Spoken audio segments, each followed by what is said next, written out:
Agora você ouve uma palavra de vida com o pastor Érico Rodolfo Bussinger.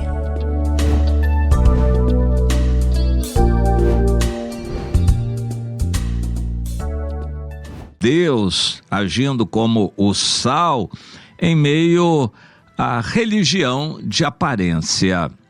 Eu quero tomar como palavra inicial o que Deus falou no profeta Jeremias no capítulo 29 e depois trazer a aplicação para nós à luz do Novo Testamento. O que o Senhor estava dizendo neste capítulo 29, é um capítulo muito interessante, falando do futuro para Israel. E o Senhor, no versículo 13, disse... No versículo 11, Deus diz que as palavras do livro de Deus já se tornaram como um livro selado que Israel lê e não entende. E até hoje, Israel não entende o espírito da lei. Eles procuram rezar a letra da lei e andam longe, bastante longe do Senhor. A respeito deles, então, no versículo 13... Isaías 29, 13, Deus diz: visto que este povo de Israel se aproxima de mim, e com a sua boca e com seus lábios me honra, mas o seu coração está longe de mim, e o seu temor para comigo consiste só em mandamentos de homens que maquinalmente aprendeu. Esta é a realidade, o veredito de Deus a respeito da religiosidade de Israel. E Deus poderia dizer a mesma coisa sobre a religiosidade, apostasia de nosso tempo no meio cristão. Então o Senhor diz no versículo 14: por causa disto eu continuarei a fazer uma obra maravilhosa no meio deste povo, sim, obra maravilhosa e um portento, de maneira que a sabedoria dos seus sábios perecerá e a prudência dos seus prudentes se esconderá. Que obra maravilhosa é essa? O Evangelho. O Evangelho ofusca o entendimento das pessoas porque é aplicado pela fé. E o apóstolo Paulo fala disso no início da primeira epístola aos Coríntios. A obra de Deus é loucura para os que se perdem, mas é sabedoria de Deus para os que são salvos. Já o mundo cheio de sabedoria, aos olhos de Deus, é uma loucura. E é bom a gente entender isto. O Evangelho é uma obra maravilhosa, um portento, uma perfeição. O que é a perfeição? É a graça de Deus conseguindo salvar uma pessoa totalmente perdida. O Evangelho não é para os bons, para os justos. O Evangelho é para os perdidos. Jesus disse: eu vim para os perdidos e não para os bons. Os bons não precisam de médico. Eu vim para os perdidos. O Evangelho é a obra maravilhosa de Deus que salva o pior pecador, como o apóstolo Paulo se considerava como o pior bandido em nossos dias. A obra de Deus é a operação da graça para salvar o pior pecador. Isso é a obra maravilhosa, um portento, segundo as palavras do próprio Deus. Mas e a religiosidade dos judeus, que pode ser comparada com a religiosidade cristã evangélica de nossos dias?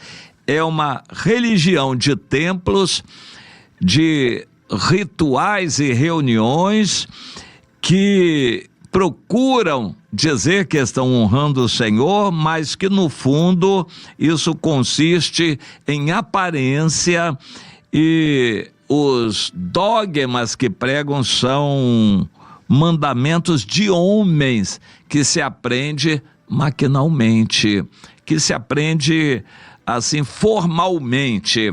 As pessoas aprendem os jargões evangélicos, os podes e não podes evangélicos, a roupa evangélica, a oração, o jeito de fazer oração evangélica, e a pessoa tem uma religião assim, na igreja, uma religião de aparência, uma religião que honra o Senhor só na aparência e nas palavras, mas que no fundo não influenciam a vida da pessoa, que continua correndo atrás de dinheiro, gostando de comer e beber, conforto e diversão, satisfazer o seu eu, se sentir o tal e ser elogiado na igreja. A pessoa não morreu para o seu eu.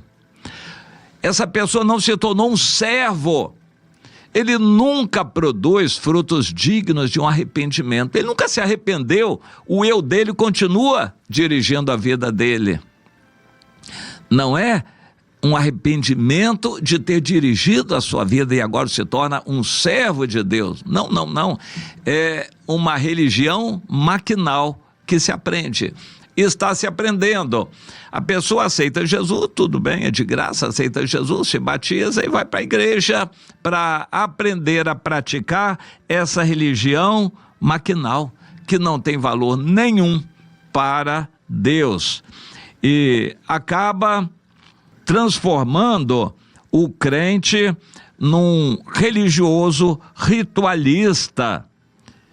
E o Senhor chama de rebeldes, porque fazem planos que não procedem de mim. Estou lendo Isaías 30, versículo 1. Ai desses filhos, Deus chama de filhos, rebeldes, que executam planos que não procedem de mim. É o que mais os crentes estão fazendo aí, construindo templos maravilhosos, fazendo reuniões disso e daquilo, e enfim, comprando coisas e se vestindo bem, e andando de carrão e tal, se mostrando. Isso são planos que não procedem de Deus. E o Senhor diz, isso faz com que eles acrescentem pecado sobre pecado.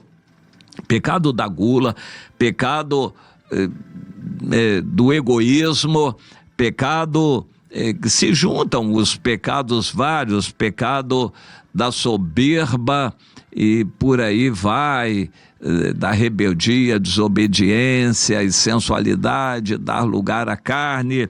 Um pecado se soma a outro. E o Senhor diz ainda, eles descem ao Egito em busca de socorro sem me consultar. O que crentes estão fazendo é isso, amando o mundo, investindo em valores do mundo, gostando do dinheiro do mundo, da comida do mundo, dos prazeres do mundo, gostam do conforto do mundo e vivem em função de coisas do mundo. Seus sonhos são materiais. Eles não têm sonho de ganhar uma alma para Jesus e discipular aquela vida. Não, não, não. As igrejas estão passando a mão na cabeça desses crentes que vivem para o mundo, fazem planos para as coisas do mundo, sonhos de estudar, se formar e ser um grande, ter títulos no mundo. Sonhos de ter uma casa maravilhosa com conforto, uma casa de luxo, sonhos materiais, mundanos, de coisas do mundo, sonhos de comer bem, viajar e ter uma televisão do montão de polegadas para se divertir em casa, sonhos carnais, mundanos, materialistas. Eles não sonham em jejuar, investir a vida para ganhar uma alma para Jesus, discipular aquela pessoa. Isso não é sonho deles, não. E há pessoas que ainda ficam pregando sobre esses sonhos. Pois é, Deus não desista dos seus sonhos, porque Deus vai fazer seus sonhos se cumprirem. Que sonhos?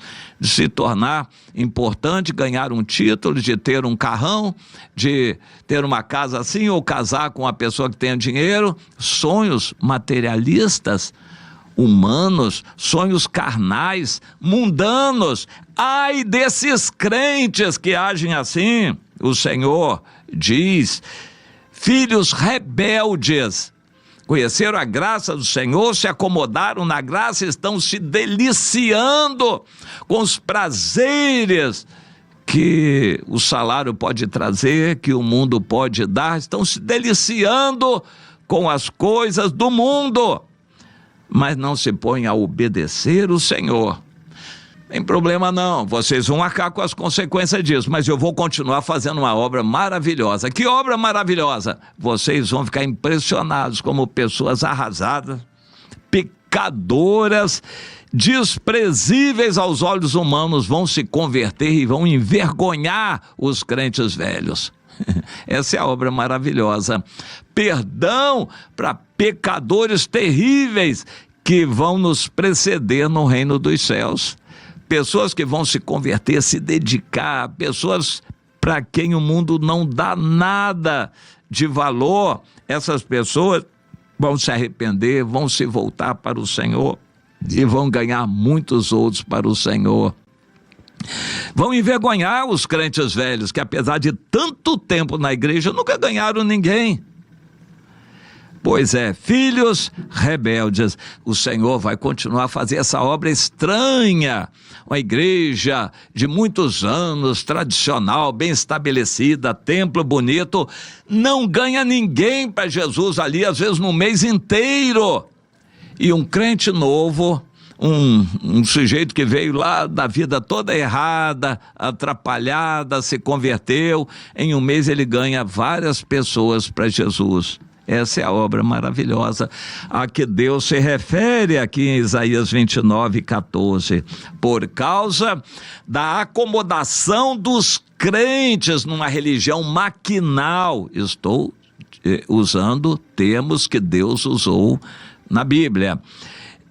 Envergonhando esses crentes velhos que não produzem frutos, os novos recém-chegados de uma vida tão atrapalhada no mundo, mas eles vão amar o Senhor e vão trabalhar e servir e ganhar frutos para o Senhor, para envergonhar os fortes.